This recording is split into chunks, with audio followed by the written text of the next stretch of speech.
Thank you for joining us. Welcome to LumioStation.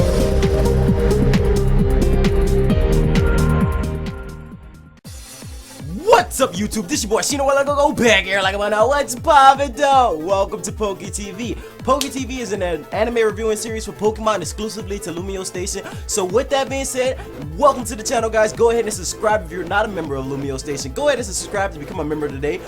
Basically, today we got PokéTV Season 3, basically Johto Adventures. We about to review that. Oh my god, last time you guys destroyed our Light Gold, but today's Light Gold is a little bit lesser because it's not too much of a special, but it is still hype, so don't ever sleep on it because, you know, the support is amazing. You guys got to keep that going. Today's Light Goal is 500 likes. I hope we can strive for that because, you know what? Today we're going to be talking about the introduction of new Pokemon. We're going to be talking about a lot of different things that came into play during the Johto journey. This is so much hype. Like, you guys do not understand how much hype I have right now because, oh my god, power level is over 9,000. You guys are about to find out. Okay, so today's question of the day is, what is your favorite Johto Pokemon of all time? So once this was introduced, you guys know that came with new Pokemon. So what is your favorite Johto Pokemon of all time? Please leave those in the comment section below. I would like to say off top, mine is Typhlosion. Typhlosion is a beast. I'm not saying that just because he's a starter, but he's amazing. Now right behind Typhlosion is Raikou. Raikou is power, like, oh my god. But without further ado, let's get into today's episode. Okay, so with the start of Johto region, it was like a brand new season. It was like new Pokemon were being introduced. They had the reappearance of Brock. They had added a lot of different things. Like, we get to see the new starters reappear. We get to see Cyndaquil, Totodile, Chikorita. We got to see all type of different Pokemon that we never saw before. You know, they even gave baby evolutions to Pokemon that we had already saw. Like Pikachu got a pre-evolution. Oh my god, this was like the introduction to a lot of different things. It added new Pokemon to the roster. You guys know Ho-Oh was already seen back in Kanto, but you know, you actually got a Pokedex on Ho-Oh while playing along watching the anime. It was just so intense. Like, you cannot tell me you didn't wake up on a Saturday morning ready to catch a new Pokemon and follow the journey alongside Ash. Like, the type of things I used to do as a kid was when I had my goal, I would play alone with Ash. Like, I'll do things Ash did every Saturday because I had two copies. Like, I do use one copy to play along the story and then use the other copy to run through the game. Like, you can't tell me you didn't enjoy seeing new Pokemon introduced, new characters being introduced. Like, the reappearance of Brock. Brock came back. He added like buku flavor to the story. Buku means a lot. It's a French word if you guys didn't know. He came back to the story and he just added more flavor to it. It was like everything was new but old. Like, you got the classic Ash, but with a little bit better plot twist. You got to see him with more like development. You got to see him after taking on the Orange Islands. After he had this cockiness, he had this confidence that he could take down anybody. Plus, he had this Charizard, which was super beast. So we're gonna talk about Charizard a little bit more a little bit later on. But let's get into the next part of this. Okay, so following the story a little bit. After you being introduced into this new world, you get to see Gary, aka Ash's rival, basically come back with new Pokemon, revamped. You know, you see better rival battles. You see Ash and Gary duke it out like at full potential. You even get to see an appearance from Suicune in the beginning of the show, like right in the beginning of the forest. I thought that was amazing. Even Team Rocket comes back. Team Rocket also make a reappearance. They showing, hey, I'm still here. We still here. We still gonna steal Pokemon. We still gonna get on your nerves. But look, let me get this Totodile though, because in the beginning you see Jessie, she gets a Totodile stuck in her hair, and this Totodile is like so boss. He's like, yo, at the end of the day, I'm stuck with you. You wanted to steal me, now I'm with you. Now you can't do nothing about it. Now you get to see Professor Elm being introduced, how he was related to Professor Oak. You get to see how everybody like ties in with people from the Kanto region. You get to see Ash taking on these new gyms. You get to see all these new gym leaders with these different Pokemon. It's just too amazing. Like, these different areas, you got to see the graphics of the anime actually step up, because once you see the graphics step up, you know everything is about to flow and it's about to be a better style. You get to see a little bit more power and a little bit more dedication from the anime creators, because you get to see better moves, you get to see new moves introduced, you get to see new Pokemon, and there's some moments that put you in the feels. Like, one of those biggest moments that put me in the feels about the second season was the third season, I'm sorry, was the setting free of Charizard. Yes. Alright, so there was an episode when Ash was taking on this trainer with a Charizard. She was teaching him about Charizard because she lived in the valley of Charizard. It's like where all these massive Charizards train and get stronger, if you guys didn't know. But he gave up his Charizard to live, let him live so he could grow stronger. So it was like they traded him away, but you didn't see him again later on in anime. So you actually see Charizard come back even more powerful. But that's like that's Ultimate Feels. Ash gave away his strongest Pokemon.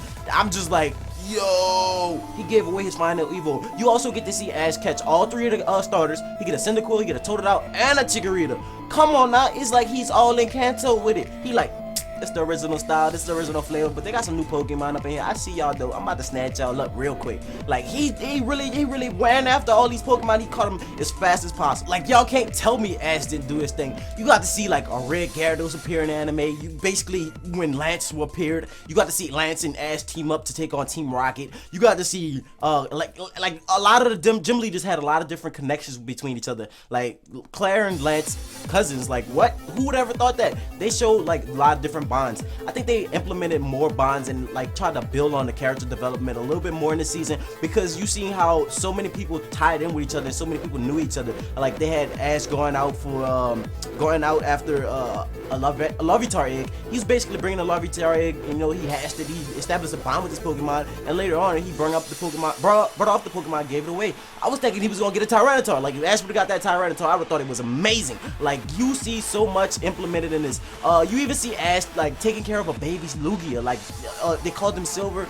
You seen Richie return. Richie was amazing. You got to see Ash taking on Richie in Master Quest. It was just like so much all added into the third season. I keep saying second. I don't know what the hell is wrong with me. But you see so much implemented into the third season. You get to see all the rivals. Some of the rivals reappear. You get to see new rivals. The girl with the Electabuzz team, she was like a big fan of the baseball team for the Electabuzz. She got the Chikorita. Ash pretty much decimated her with his Charizard in the beginning.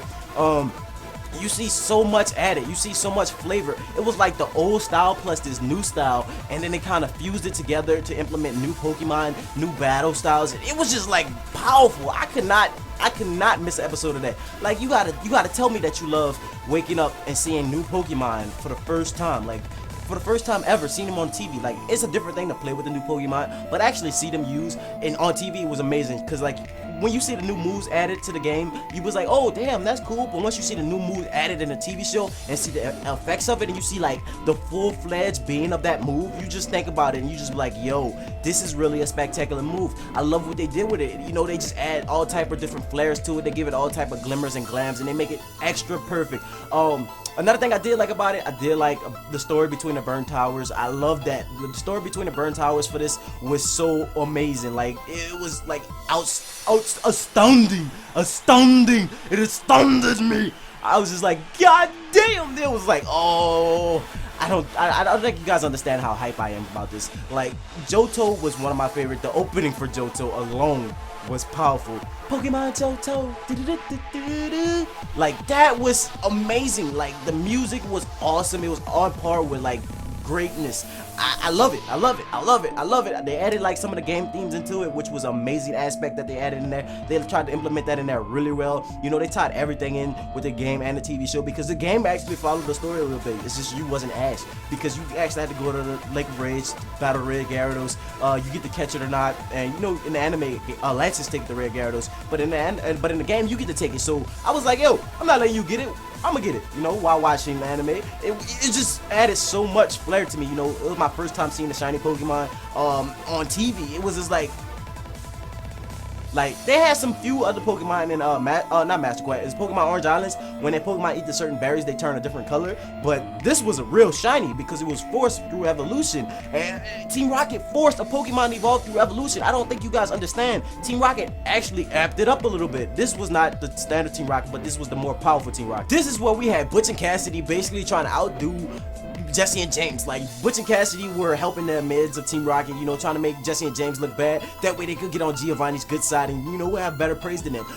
Like overall, this season was so well put together. I love how they made all the bonds, you know, correspond to each other. They showed Pokemon trainers from like Kanto coming over to Johto to expand their journey, to continue their experiences. I wish they would have continued this a little bit more, because, you know, later on in a few other seasons, you know, they don't tie too much of the past interaction into it, but this is where they had like complete past interaction connected with the future interactions. Like Johto still has this connection with Kanto, even though there was like two completely different regions. You get to see a lot of Ash's old rivals reappear. You got to see a lot of different people that talk about older stuff that was from Kanto region in the Johto region. And you don't never hear anybody from Kanto talking about anything in Johto. So that was really, really unique. I did really enjoy this season a lot. This has to be one of my favorites hands down, because you know, overall that's when new Pokemon was introduced. I was super excited to see new Pokemon. I was already excited to see the original 151, and then plus adding like all these extra Pokemon. You know, the Lugia movie was amazing. So I'm gonna ask you guys right now. Would you guys like to see me go on to season 4 of PokéTV, you know, reviewing the next season? Or would you guys want me to review Pokemon Movie 2000? So you have a choice between season 4 or Pokemon Movie 2000. Leave those in the comment section below. Don't forget to answer the question of the day, which is, what is your favorite Johto Pokemon of all time? Today's like goal is 500 likes. Go ahead and smash that like button. You guys do not know how much that means to me. That pretty much makes my day. You guys are awesome. You guys, once you support these videos, you guys make my day. You make me extremely happy, and you just overwhelm me with complete energy and motivation. So thank you guys for supporting the series so far. Don't forget to answer the question of the day. But with that being said, this has been ShinoWorld. If you want to check out any more Pokemon content, go ahead and look at the Underconductors. There's a lot of Let's Plays. There's many other things. There's Wi-Fi battles. You guys go ahead and check that out. You know, smash that like button for 500 likes. Let's rock it. Let's rock it. But with that being said, my channel link's in the description if you want to check me out. But with that being said, I'm out of here. I say with that being said like 100 times, bruh. 100 times. This has been ShinoWorld. Go. Peace and amenities. Don't forget to bring your guns because I will blow your shit up. Later, guys. ShinoWorld signing out.